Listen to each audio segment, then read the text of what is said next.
Hello, everyone, and thank you for joining today's webinar titled Culinary Exchange and Serving Communities During a Crisis. I'm Suzanne Basala, President and CEO of the U.S.-Japan Council. At USJC, which was founded by Japanese Americans, our mission is to develop and connect leaders to create a stronger U.S.-Japan relationship. Events like this help bring together our communities across both countries to hear from industry experts and change makers who are cultivating those transnational bonds. Today, we continue our series of health and culinary focused webinars and are joined by two world-class chefs and restaurateurs who carry on USJC's tradition of culinary diplomacy. I personally have many great memories of USJC's culinary events over the years, from the chef pairings at the 2014 annual conference in Hawaii, to the Midwest Region's party at Yoshi's Cafe, to Houston's Outdoor Japan Food Festival, and to the 311 anniversary culinary event in New York City. What these events have in common is food and drink bringing together communities, and also the fact that they're made possible thanks to the members' ingenuity and hard work of USJC.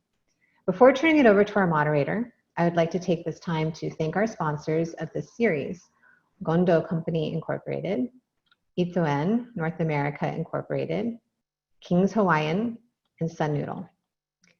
I also want to thank USJC's 2020 sponsors, whose generosity is especially appreciated in times like these.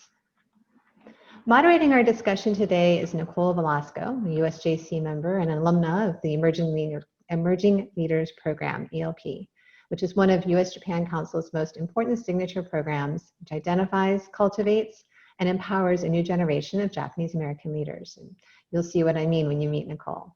Nicole currently serves as Hawaii's Business Development Lead for Noresco, raising awareness about Hawaii's sustainability opportunities, supporting green workforce training, and driving impact through systems optimization for both public and private entities.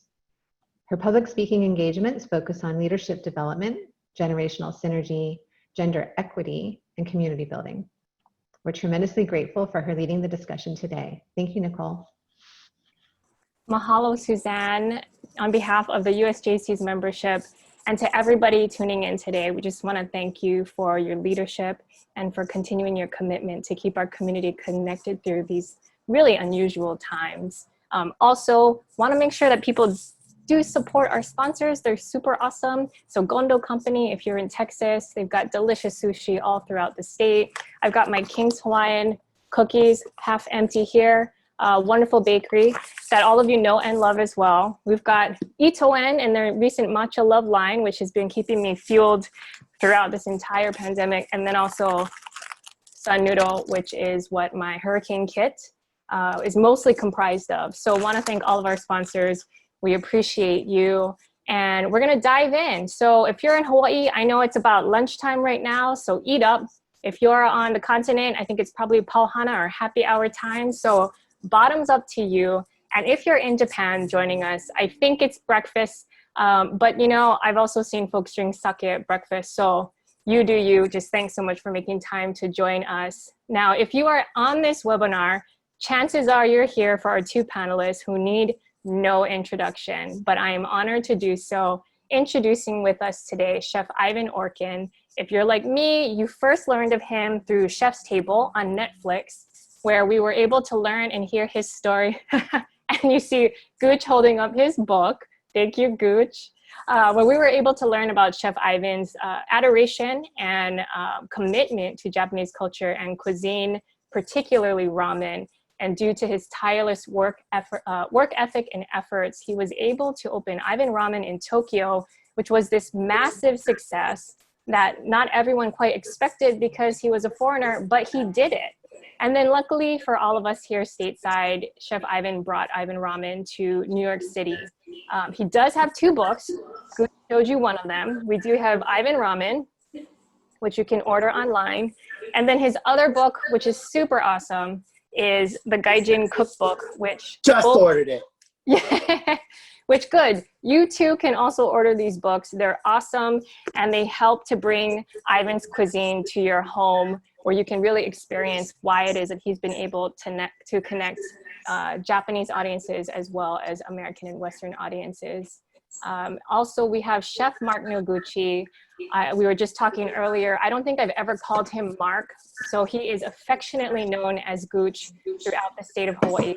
You hear me refer to him as such. It's the same person, the same American chef. Chef Mark, he cooks from an Aina-based perspective, and what that means is essentially connecting food to source, which is land, and then allowing that to help build community. It's something that he learned from his days in hula, which for those of you who are familiar, it is an art form, but really it is a way of being. And he's infused that Aina-based perspective into several endeavors, a handful of restaurants that he has had here on the island of Oahu, before focusing full-time on Pili Group, which is a local food and event company that he founded with his wonderful wife, Amanda Corby Noguchi. Now, during the pandemic, and we'll be talking about this today, he is also focused on Chef Hui, which is an organization of chefs, hotels, restaurateurs across the state, and they're all banding together to support local farmers, to support each other, and to really feed Hawaii's hungry during this time. He's also a 2019 Omidyar Fellow, and is currently the Food and Sustainability Curriculum Specialist at Punahou School. So now you've got all the good stuff. Let's dive in, especially for the name of this particular session today. And this is for both of you. What does culinary exchange mean to you, and why does it matter? So we'll start with Chef Ivan. Well, culinary exchange, I guess that's sort of the theme of my life. You know, ever since I was a very, very small child, food has had particular resonance with me, not with my mother or father. So I had to always beg for food attention and never got it. So I ended up having to find it for myself. And I found it in a little Japanese restaurant in Long Island in 1978.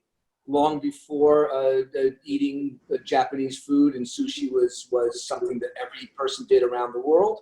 And it opened my eyes up to a possibility. You know, I ended up studying Japanese because I couldn't understand what anybody was saying, but I was intrigued and wanted to.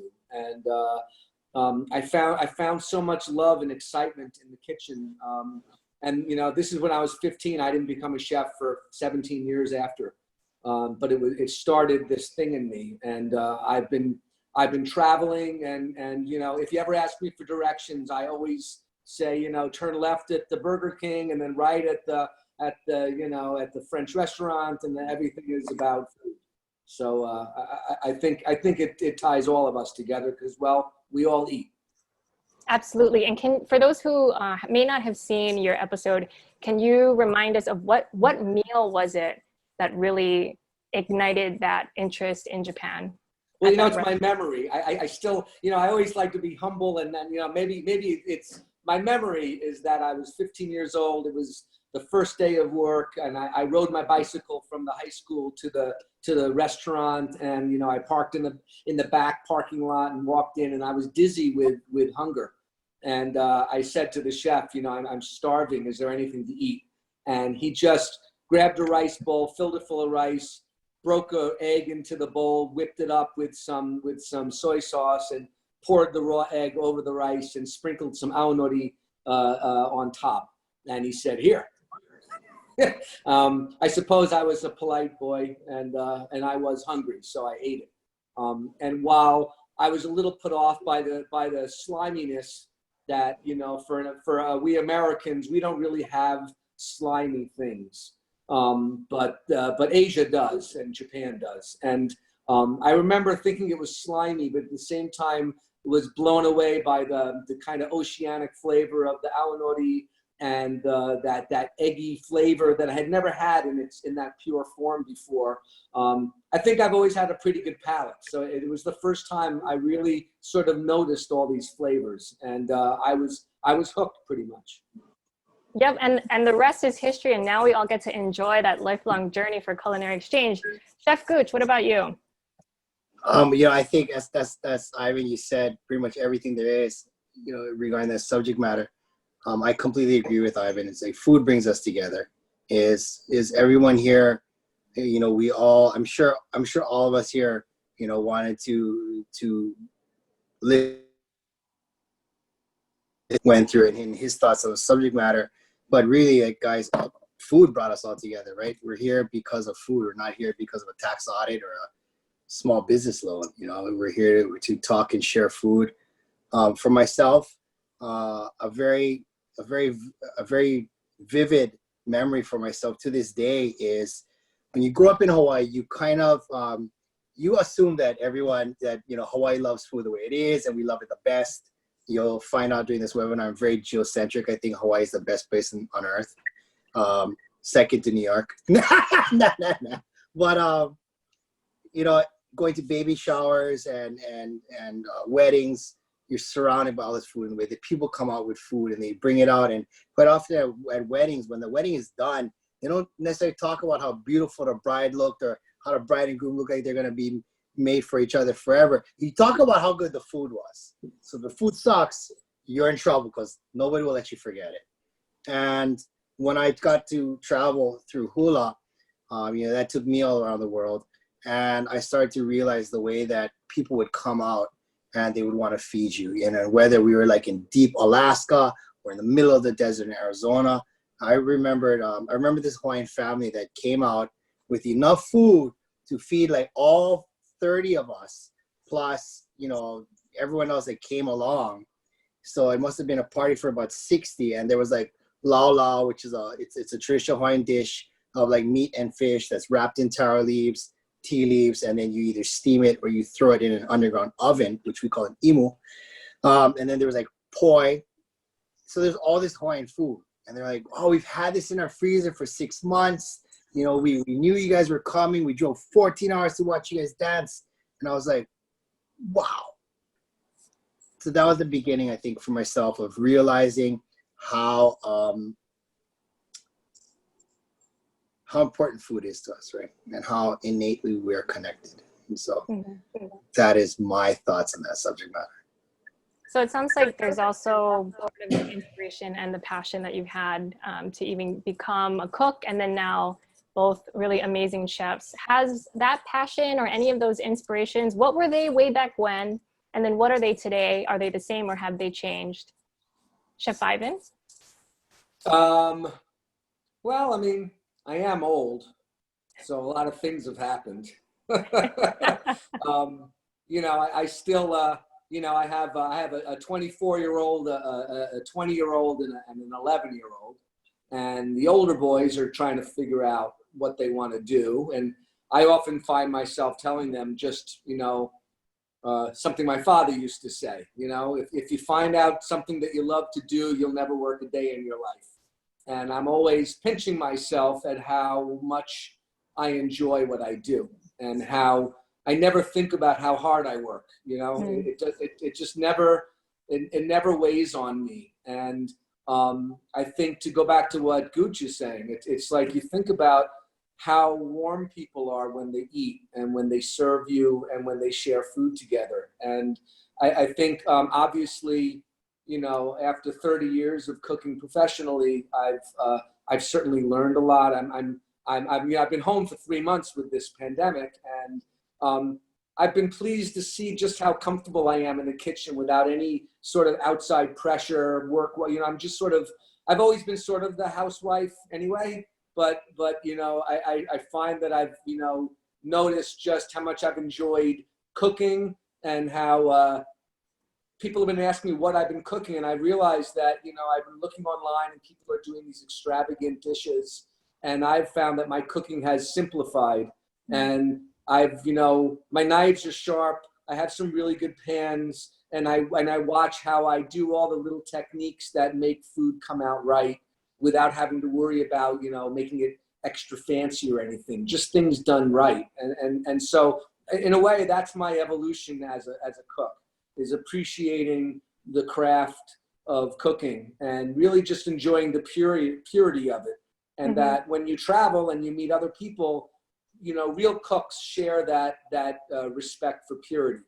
And I think it's something that I keep, you know, I feel really good about, that I recognize it, that I'm part of it, that I'm enjoying it, and that I feel more and more grounded in what I do. I see you nodding, Gooch. Sounds like it resonates. What about you? Inspirations past and present? I love the flow of this webinar here because all I got to do is nod my head after I just nailing it. I agree wholeheartedly. My love for cooking and my craft has only grown. I find that I remembered when Amanda and I were when Amanda was pregnant with our first child, and we wondered like how the heck are we gonna do this? I was 16, that was still when we had our 2 restaurants. It was like, 17, 18-hour days, easy, between 14 and 18. And, but when baby came and then number 2 came and somehow we figured out how to make it work. And as hard as it wasn't like hard work, come and grumble. It is what it is.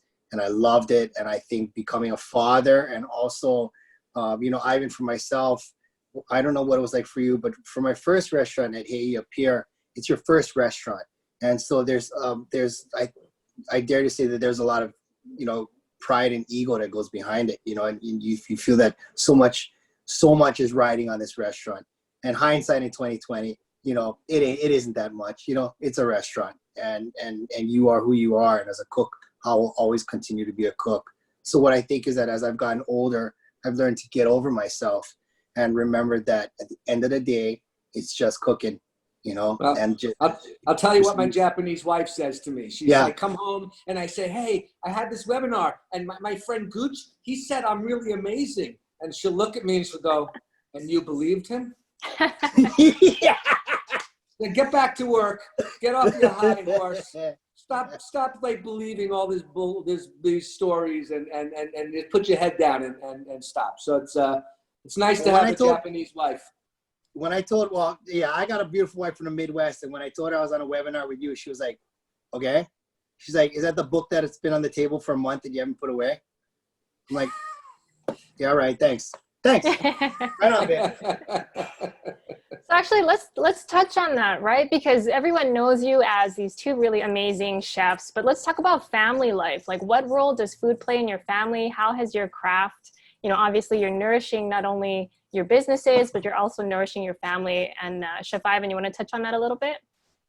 Well, I mean, as I said, I mean, my wife's a great cook, and if I'm not cooking, she'll cook, but it usually falls to me. One thing I do know is as every year I get older, my OCD gets stronger.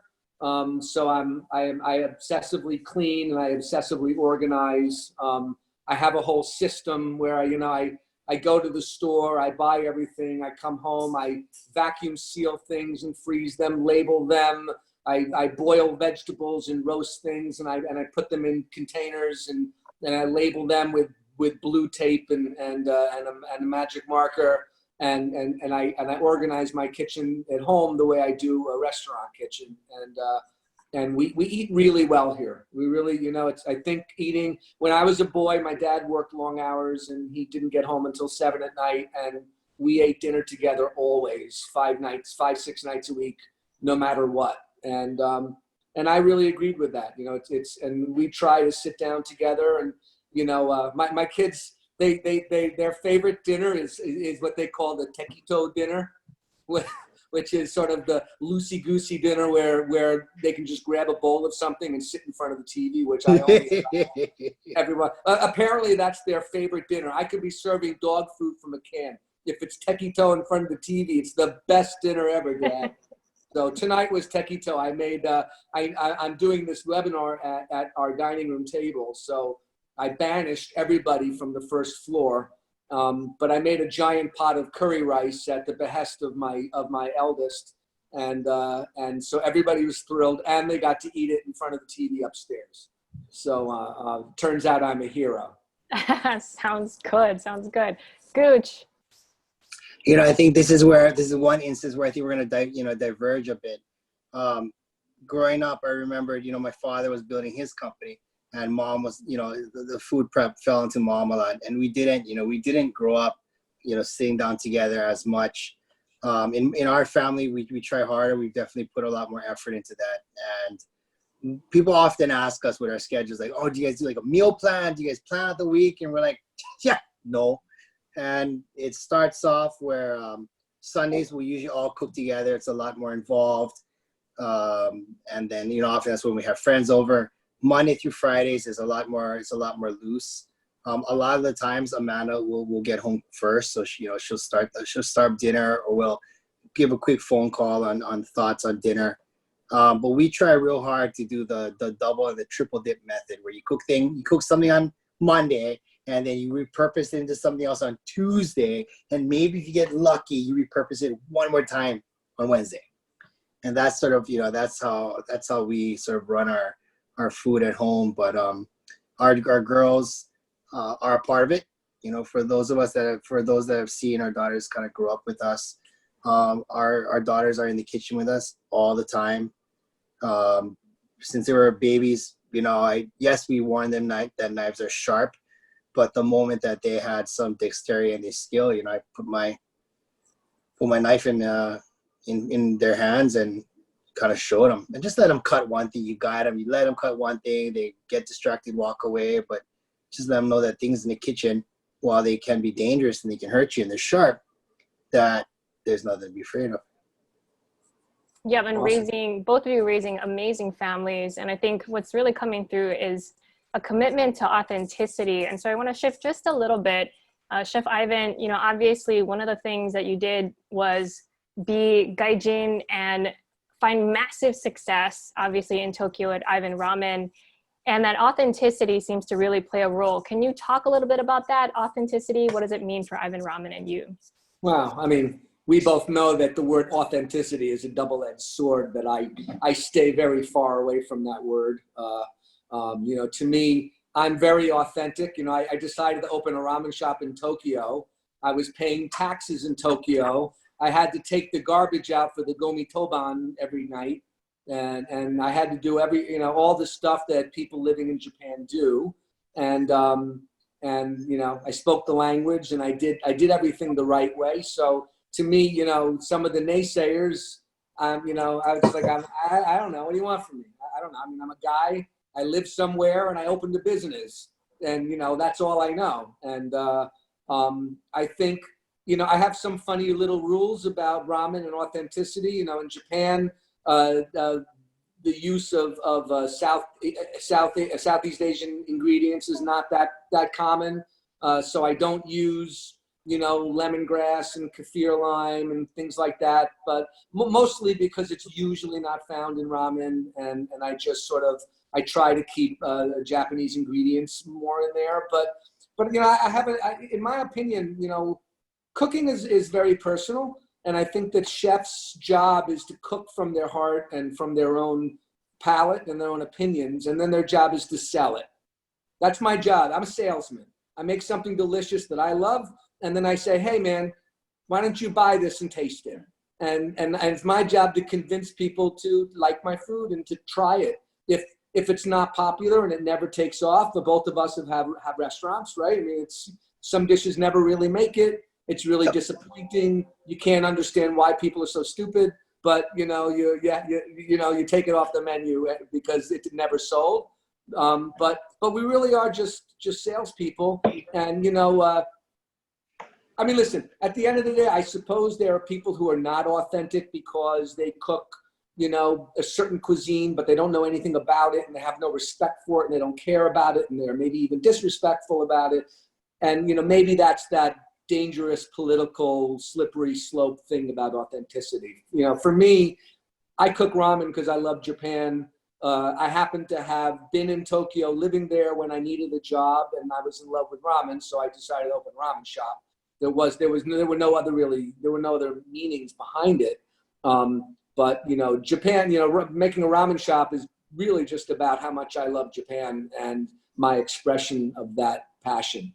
And so authenticity is just, people really banter that one around, but I mean, who cares? If you think places are not authentic and it doesn't make you happy, don't eat there. Sounds good. Well, I'll still be eating at Ivan Ramen. And we have a question coming in from the audience. So those of you tuning in, please send in your questions. And this is for both chefs. For Chef Ivan, other than Japanese food, what other cuisines are you passionate about? I don't know. I mean, I think at the end of the day, going out, my favorite food is French. I trained French. I love classical cuisine. But you know, I really just cook, and I get gut feelings about something, or I get an image or an idea, or I see something that looks tasty, and I end up sort of riffing on that idea, and I cook it. I don't really, and then sometimes I'm just like any old person who's a home cook. I'll decide to make a Mexican dish or a Peruvian dish, and I don't really necessarily know how to do it exactly right. So I might open up a recipe, and I go to the supermarket and I have a list of ingredients so I can make it properly, and then I follow the recipe and I cook it just the way it's written in the book, and I'll be like, oh my God, that tastes like I ate something in Mexico, and I get all excited, just like someone who's a home cook. You know what I mean? So I love all food. I really do. I'm very passionate about anything that tastes good and anything that's fun to cook. I'm quite enthusiastic about. That sounds great. Gooch, favorite food other than local style, plate lunch, action? I love food.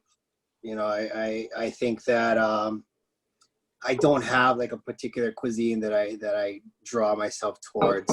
A lot of the times I think, and I know this might sound a little weird, but what I appreciate is going to eat at places and getting to know the people that have cooked them. For me, that means a lot. I can tell you that our family, we frequent restaurants the most that are owned and operated by our friends. And the reason why that is for me is when you get to know the people that are cooking it, you get to understand a little bit about them and their story. That's what I believe, which is why that for myself, I can confidently say that, you know, I don't have any major restaurant chains that I'm a big fan of. It's like, you know, I want to get to know the story behind it. You know, I don't necessarily I wouldn't eat a dish, you know, and break down all the flavors. Like, I want to eat the dish, and then I taste a story, or I taste a memory. And that, for myself, that's what draws me towards cooking. You know, a lot of our colleagues might say that the most important thing in their life is like the ingredient and, you know, the technique, and I need a fucking tweezer. Sorry, you mean to swear, but that's not my jam. You know, I want to know. I loved, for Ivan, your book. I love your story. You know, and it's a compelling story, just like very similar like Chang's story. And those are the things that I look towards, that I want to taste. That sounds pretty good. And of course, you know, for those of you, we have these two amazing chefs, but it's also a colorful world. So if you're playing a drinking game with us today, you can drink anytime you hear ramen or a very errant curse word. Just go for it. We're having lots of fun. And so we have another question, and it is for both of you. What would the audience find the most surprising thing that you've ever eaten, or the most unusual, which maybe it's not too unusual to you, but others would be surprised that you've eaten? And I heard a little grunt from Gooch, so we'll start with you. It was cuy. And if you don't know what cuy is, it is a whole roasted guinea pig. And I just posted about him yesterday, but the first friend I ever made in New York City was Raymond Mohan. And in Mid-City, he had this restaurant called Plantain. The first time I ever had like legitimate ceviche, you know, learned what leche de tigre was, and totally just fell in love. And he goes, oh, you got to see my friend. So he gives me his address in the meatpacking district. And I don't know, I mean, maybe you know where it is. I don't. But it was a little hole in the wall. It was kind of close to Jean-Georges Vong, if I remember correctly, in the meatpacking. But it was this little restaurant. And I went in, chef didn't speak English. I said, hey, you know, Chef Raymond brought me here. He said to have cuy. Cuy, okay. And I sat down. It was my third week in New York City, and what comes out but this sizzling rodent on a platter? And that's cuy. And that is by far the most interesting thing I ate, with some salsa rojo and some flatbread. Very nice. Chef Ivan. I don't know if I've ever eaten anything too weird. I mean, I used to go to an Italian place in Brooklyn that did a pancreas sandwich. Nice. I think that qualifies as kind of weird, but you know. I used to go, and I ate it more than once. Was it a deli? An Italian place. I used to go there pretty frequently, actually. Nice. I also used to go to a yakiniku place in Tokyo that, you know, really just did hardcore offal. I mean, you know, every kind of imaginable nasty bit. And I have to say that just because it's there, you're not always supposed to eat it. I'll leave it at that. That is good advice. That's great advice. Okay, I have another question here. It says, what foods are on your culinary bucket list that you want to try but may not have had the chance to try just yet? Now, we just had cuy and pancreas sandwich. So anything on the culinary bucket list of items you want to try? I mean, not really. I mean, I don't know. I mean, I mean, there's restaurants I want to go to, and there's, you know, all over the world, and countries I want to visit, and I am sure that I will encounter things that I have not tried, it, especially the guinea pig, which I really do want to try, and I think in Peru it's really popular. But once again, I don't know. I don't really think that. I don't think about things like that. I just like to eat. I don't know if something's available and I can eat it, I eat it, and you know, and if even, and I have to tell you, I don't think it could be too weird for me to eat. I mean, because I don't do that. You know, some people will be like, they'll be eating something, they're like, this is delicious, and then you say, yeah, well, it's alligator, and then they spit it out, and they're like, oh my God, why would you do that? That's or good. Something? I'm not like that. I just, you know, I also can eat, you know, I can eat hot ramen in August, and I can eat the ice cream sundae in December. You know, I don't have that weird. I mean, I always think it's weird when people say, but it's too hot for that. I'm like, who cares? It's good. You know. Sounds good. How about you, Gooch? Yep. Anything I on agree. the list? Not any, you know, not any particular food. I think that, you know, there are a couple people that would love to eat at. Place that I like to eat with those guys. Yeah, that's what it is. You know, I've always really appreciated Blaine Wetzel out in Washington, and he just married this Latin woman, Daniela Soto Ines, and I think that I would love, you know, to try their food together. I think that both of them are pretty awesome cooks and also awesome people. I really enjoy. I, you know, thoroughly enjoy every time I get to see them. But I just love good food. You know, like you can, you know, invite me to a clam bake. I'll shovel sand. Sounds good. So for all of you watching at home, invite them to eat. They'll eat whatever and they will enjoy it. That's just a testament to the kind of chefs that you are. You're very welcoming. So I'm going to pivot just a little bit. I know it's one of the things we wanted to talk about today, COVID-19, right? So a very unusual time for the entire world, certainly for those owning restaurants. Chef Ivan, I want to start with you. And if you can just describe, I think a lot of people are aware, but really what has the impact of this pandemic been for you and for your businesses? Well, I mean, it's been a disaster. I mean, most of us in this business, we're true small business owners. What does that really mean? It means that you're not diversified. You don't have lots of money in different piles. You don't have, you know, investments. Most of us, you know, we're lucky if we've socked away 50, 60 grand in the bank or a little more. You know, a lot of people, you know, and it's not even necessary. I mean, if you're a good business person, you do try to keep, you know, enough money in the bank to keep yourself afloat, which I've done because I'm neurotic. But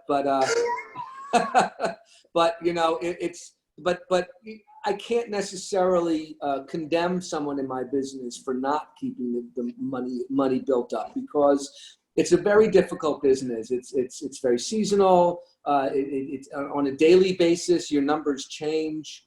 You know, the rents are high here in New York. You know, the amount of profit you make is sometimes in the single digits. It's a very difficult business. It's a business that a lot of us are in because it's fun and we love it and we love feeding people. I mean, I not only love cooking. I mean, I really. I mean, for having the ramen shop in Tokyo, the best thing about it was I was literally 3 feet away from all of my guests.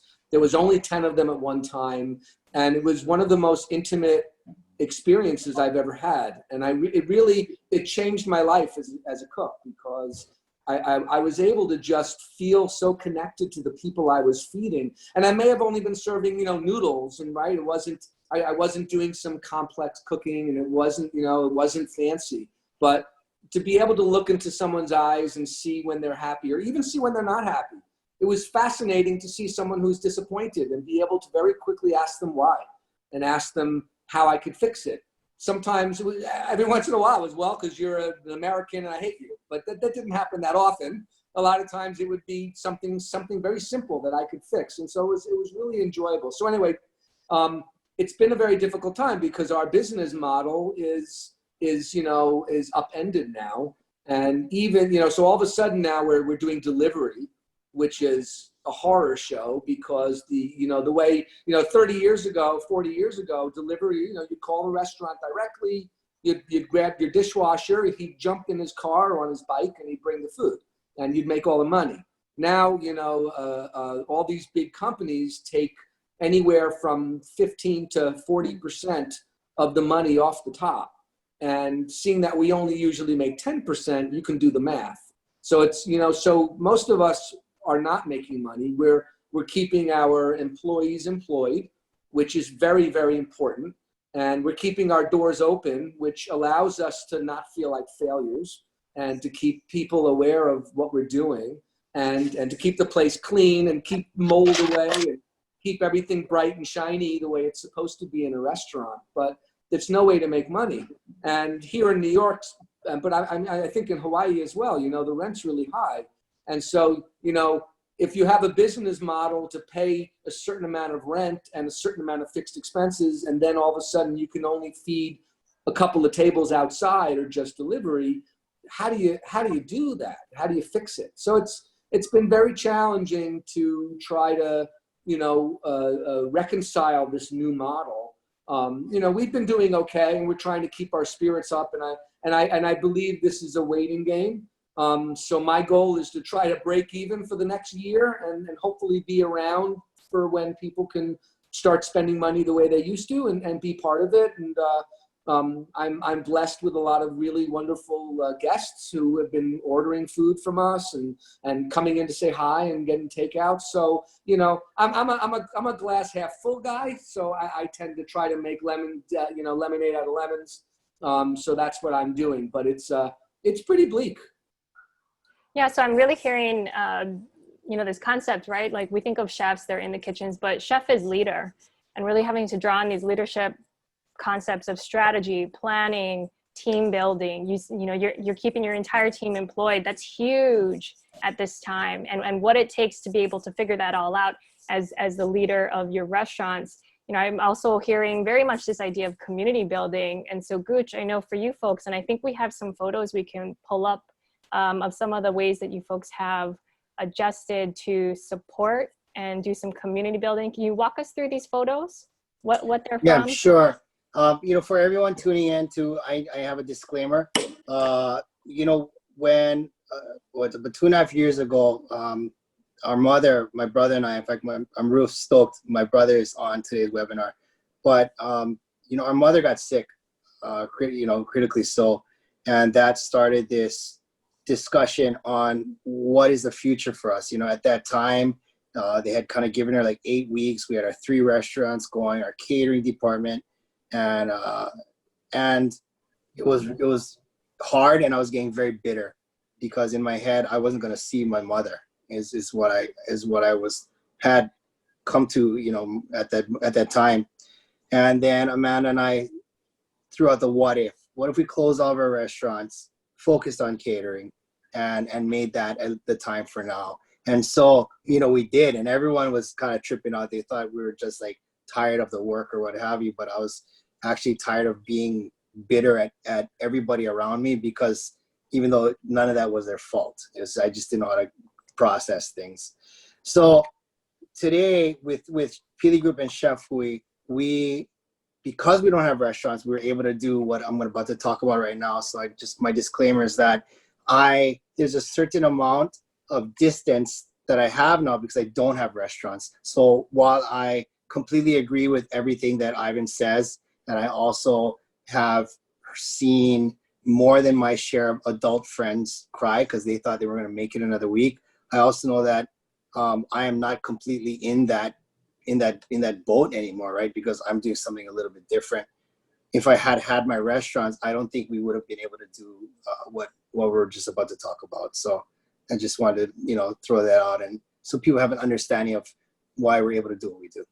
So when the day that the news said that public schools were not going to reopen, I kind of asked my wife, I wonder, just out loud, I wonder how public school kids are going to eat lunch, because child hunger is a very real thing. It's almost 1 in 5 children rely on their lunch at school as their only or their main source of nutrition for the day. The majority of our population does not know that, and it goes unheard of. But that night, I sent an email to some friends. There is the Kuku Hawaii Foundation, which was founded by a musician, Jack Johnson, and his wife, Kim. So I sent them an email, and then the next morning it was pretty awesome. It was like, Kim responded back. She's like, "That's really funny. Your wife sent me an email about the same thing last night." So it was a matter that weighed on the both of us. So very quickly we kind of had a powwow that day. What can we do? Amanda started getting on some calls with some of our other friends that were community oriented. Nicole, I think you're one of them as well. And we quickly formed an organization that we called Chef Hui. So this picture right here, we're talking about, we have volunteers in the Palolo community that all volunteer. Fukunaga Produce, one of our other co-producers, we rent their space to be able to pack all these products into a box. We throw a recipe in that box, because what we found is if you give the average person a box of ingredients, they are going to take what they're familiar with and or what they like, and they will unfortunately not do anything with the rest, including discard it. So we make these boxes where you can take everything, like anywhere between 15 to 25 pounds of food that we've raised money for to purchase locally from farms or have been donated from organizations. Itoen has been one that has graciously helped keep all of us hydrated for all of our volunteers. But then we passed it out to communities. So instead of us going out and being the ones that pinpoint, you can go to the next slide, we actually try to make ourselves of service and go drop the ingredients and let the communities and the community leaders take point on the distribution. This second picture right here is another thing that we do. A lot of farmers had to lay off their workers. But as we all know, if it's growing in the ground, Mother Nature does not care if there's a pandemic or not. She will continue to grow. So we had one farmer that reached out to my wife actually first and said, "Hey, I've got this lettuce that's about to die. I can't sell it. I don't have workers to harvest it. If you can get a team together to harvest it, it's yours." So we started doing this sort of farm food rescue.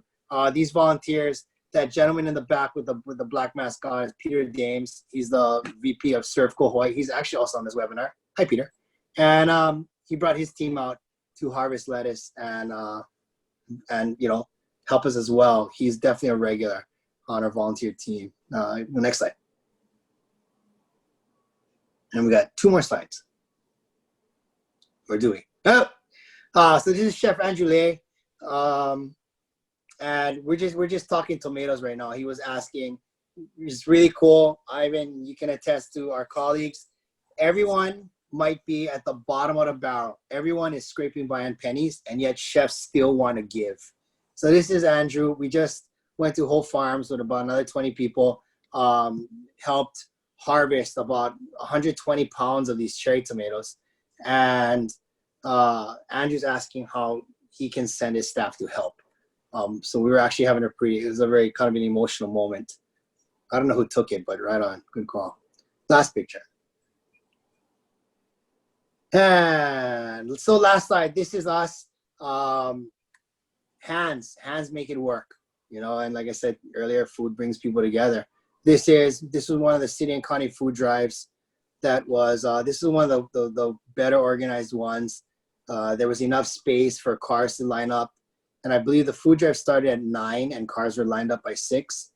And we were trying to get them out. I think we were going through like a car every 30 seconds or so. That was good timing. We definitely don't want to keep people waiting. So the majority of our food drives are small and they are sort of focused within communities. That was one of the only large scale food drives that we did. Fortunately, it went well. Thanks for Has it? sharing, Gooch. Yeah.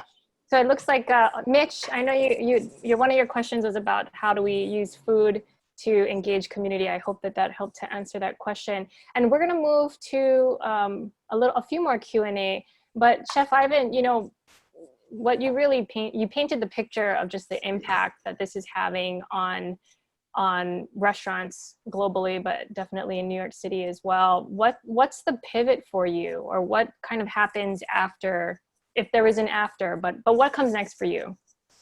Well, listen, I'm not a believer in luck. I'm a believer in spotting opportunity. And so, I think the real entrepreneurs who run businesses need to listen, this pandemic is just one of the worst things that could ever happen to anybody. There's no doubt. But I will tell you, I've been running a small business for 12, 13 years, and I've had all kinds of things happen. And I went through 9/11, I went through 3/11, I went through, all kinds of things. And when you run a business, whether you're a restaurateur or you sell, Rubik's cubes, it doesn't matter. There's always something that you don't expect that happens. And the people that fail are the ones that just weren't nimble enough to come up with an idea. This particular pandemic may be too big for most people. It's really hard. So I don't want to, phrase this as, if you don't have the medal, you fail. This is really, really tough. But, for some of us, we've worked hard, we've built brands, and so, but you can't. I think the people that try to make their restaurants exactly the way they were before this happened are going to have a lot of difficulty. You have to realize that things have changed. We have to just as far as, the optics of, restaurants are clean. So they talk about like all these new things you have to do in restaurants. I have to tell you something. Restaurants are freaking clean. And that's our job. I don't know anybody who cleans like me. If you run a restaurant, you're good at cleaning. But, it's the first of all, just making people feel safe and comfortable and really respecting that fear. Because, I'm fearful too. Nobody wants to get sick and nobody wants to spread it to their family or friends. But I also think, right now for me, I'm thinking about new little concepts I can do. I'm coming up with new menu items. I'm talking to people. I'm just trying to be creative and, hopefully be ready for when people are ready. You have to be ready so that people, listen, for those of you old enough to remember 9/11, it was a horrible, and I experienced it firsthand.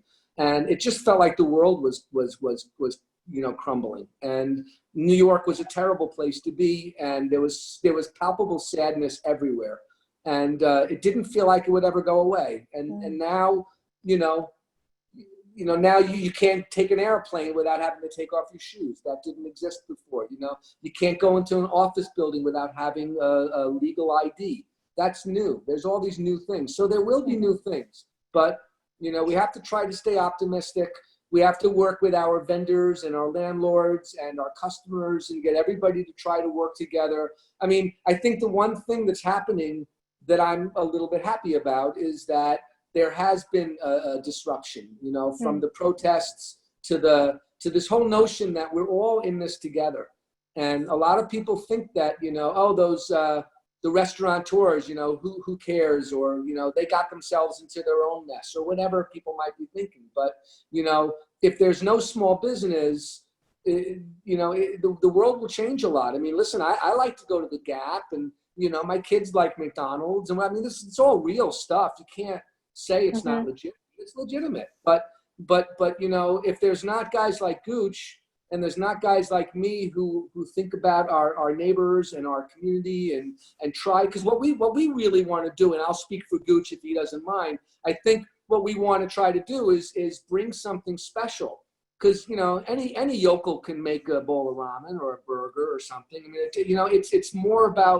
It's more about what you bring along with it, about the caring and the passion and the love and thinking a couple of steps ahead and trying to bring something special.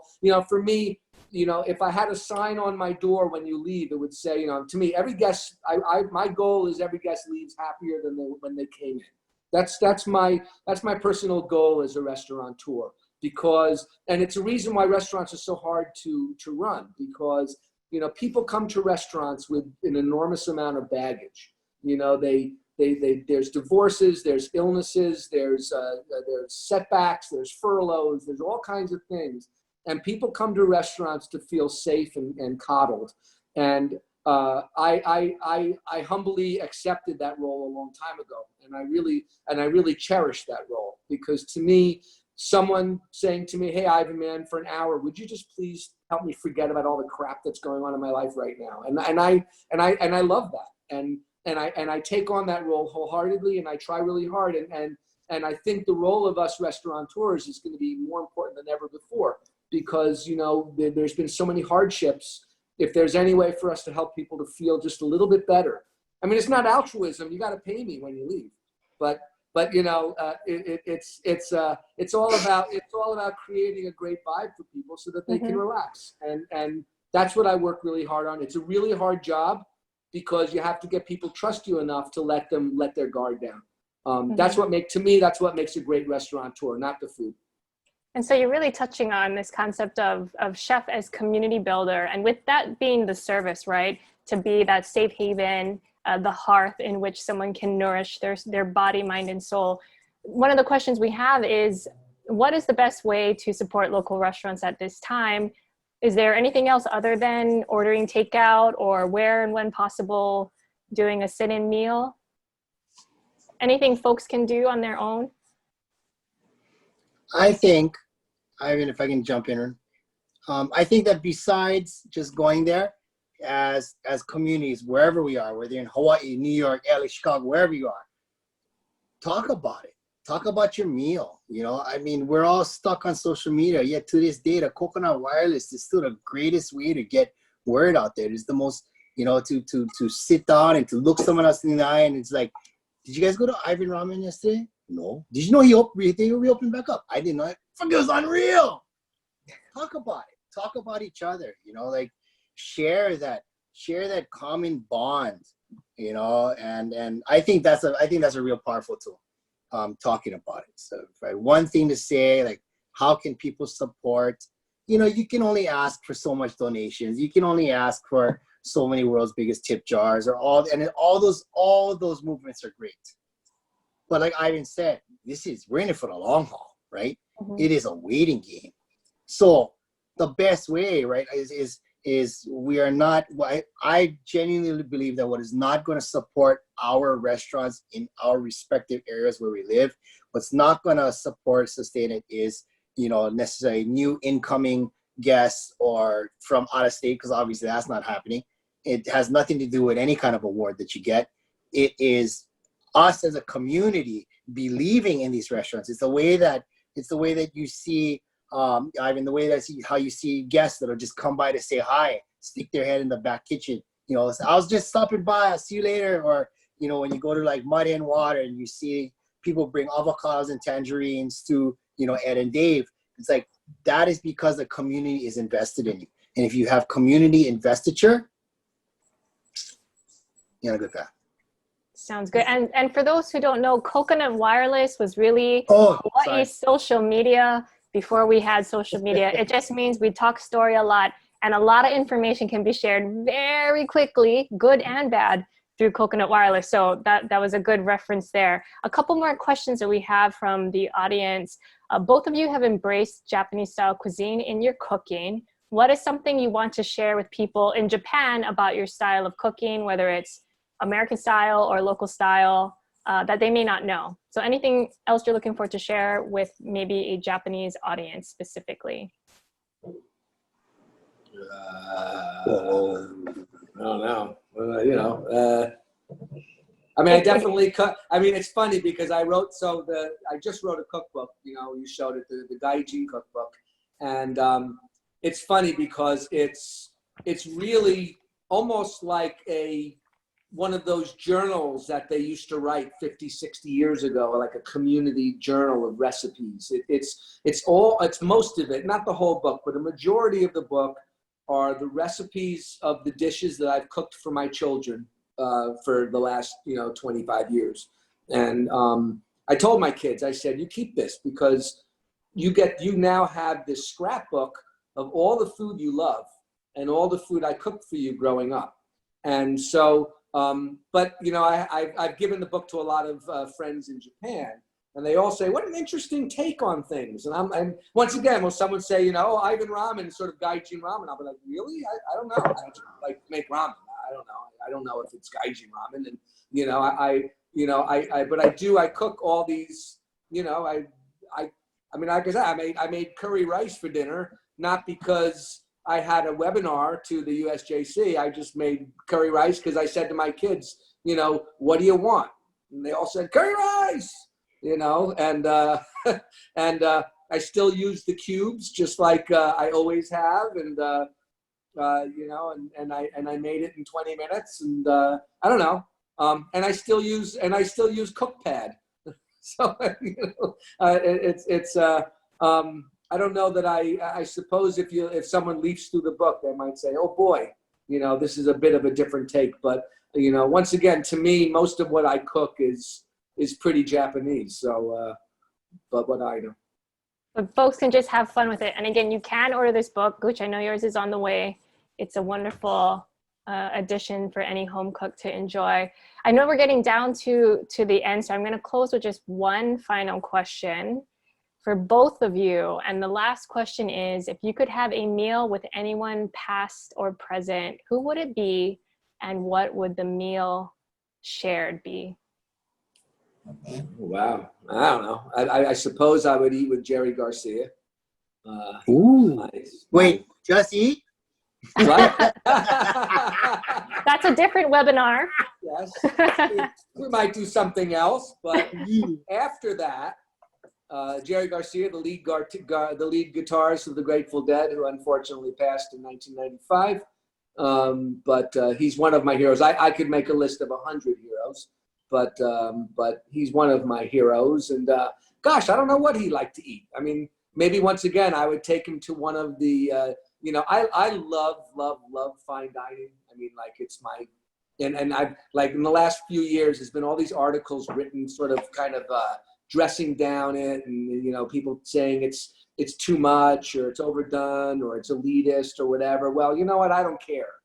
I like eating a 3-hour meal with wine and you know, and lots of courses and beautiful plates and fabulous service and it's my favorite thing. So I would take Jerry Garcia. Maybe I'd take him to Otto Mix in New York, or maybe I'd take him to Saison in San Francisco, or L'Effervescence in Tokyo, or Den, or I don't know, or Noma, and go to one of my favorite places and have a nice slow meal and just talk about life. He was quite a philosopher, so it would be interesting to hear his thoughts. And I'm sure the night would be young, and all the other after party activities could occur on their own time. That's pretty fun. Gooch, how about you? You better pick me up somewhere along the way there, buddy. You got it. So for myself, it would be my grandfather and his son, Uncle Jumbo. My brother was texting. He's like, say mom. I'm like, I don't know if I can say mom. I don't know if I can hold it together. But for both my brother and I, our family are very important to us. And I think that Uncle Jumbo and Grandpa Hoho, even though he passed long before, you know, Mitchell was born or I was just a baby, but their manner, you know, their reputations precede them or succeed them. And I know that my brother and I have learned a lot from them, you know, both, you know, just being of blood. So I would love to have another meal with them. And then maybe I might ask Grandpa how mom's doing. But it would be most Sundays when we go to Nu'uanu for Uncle Jumbo's at his house, we would have curry, and just simple curry, Ivan, not like Japanese curry, but you know, just like, you know, onion, curry powder, coconut milk, like that. But there was something very, very awesome about it. It was always a thing. And then as I got older, and then when I started smoking cigarettes, we'd go sit outside, right on the wall, and the Easter lilies were right behind us. And Uncle Jumbo would always look up and he'd be like, where's Orion? And he would always ask, and he taught me where the Orion constellation was. And what culminated all that was really cool was the night before my uncle passed away, I happened to be looking up that night I was in Hilo, and Orion was huge. And I remember, this is before like cell phone, but I remember, I wish I could tell him. I said, "Oh, uncle, like Orion was humongous," and got the call the next morning. So for myself, it's my grandfather, and his son, my uncle Jumbo, who we owe a lot to. And it would be coconut curry and maybe a cigarette afterwards. That sounds pretty beautiful. So thank you for sharing that. Thank you to both of our chefs. That wraps us up for the hour. Before I turn it over to Suzanne for closing statements, I just want to let everybody know at the end of this, you're going to get a survey. So if you could please fill it out, it helps us know what other kinds of programming is of interest to you. But we want to thank all of you for joining us here today from all over the world. I saw Netherlands. I saw just down the street from me here in Honolulu, New York, of course. Thank you for being with us. And with that, Suzanne, back to you. Thank you. Great. Thank you so much, Nicole, for your excellent moderating of this talk story. And I really felt the aloha for the last hour. So thank you very much for that. Chefs Mark, Gooch, and Ivan, thank you for being so authentic, if I can use that word, Chef Ivan, and sharing your stories with us. Although I'm not sure that I can look at a guinea pig the same way ever again. Still, I'm unbelievably jealous of your families who get to shelter in place with you and have your meals every day for months and enjoy your approach to life. This webinar has really made me grateful for you both, but also the others who make community meals available to us. And you mentioned it's, if it's your passion, then it's not really work, but it's clear how hard you have to work and the risks you've taken and the sacrifices you've made to create the meals that we all enjoy and maybe take for granted. And now that we're all cooped up at home and we crave that community and comfort and the safety that you and others create, we miss that more than ever. So thank you for reminding us how difficult it is now for so many in the industry and giving us concrete ideas about how we can and should support the small business owners that we may easily take for granted. So on behalf of the U.S.-Japan Council, thank you all for participating with us. Lastly, this is also a particularly challenging period for nonprofits, and USJC is no exception to that. So your support will help USJC be able to continue to offer similar free events to connect people around key topics in U.S. and Japan relationship. Please consider giving us a tax-deductible donation through our website, which is listed in the chat function.